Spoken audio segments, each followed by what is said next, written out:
Welcome to the Salmon Runs YouTube. Enjoy the video. In this video, I will explain how to change your Shopify store password. Navigate to your store's admin dashboard by signing in with your current credentials. Once you are logged in, you will see your primary dashboard, providing an overview of your store's operations. This initial step is crucial for accessing your personal settings and security options. Make sure you have your existing login information ready, as this will be required to successfully update your password.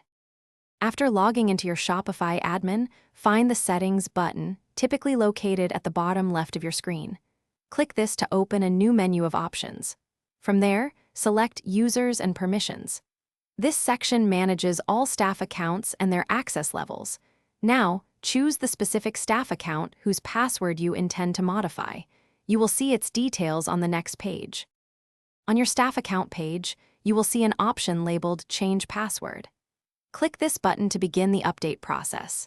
First, for security, enter your existing password into the designated field.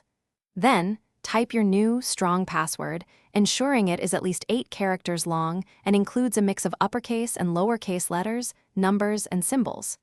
Finally, re-enter your new password one more time to confirm accuracy. Once you have entered your new password into both fields, click the Change Password button, typically found at the bottom of the section. Shopify will process your request and then display a confirmation message, letting you know your password has been successfully updated. It is a good practice to log out of your account and then log back in using your brand new password to ensure the change took effect correctly. Thanks for watching. Consider subscribing if we helped you.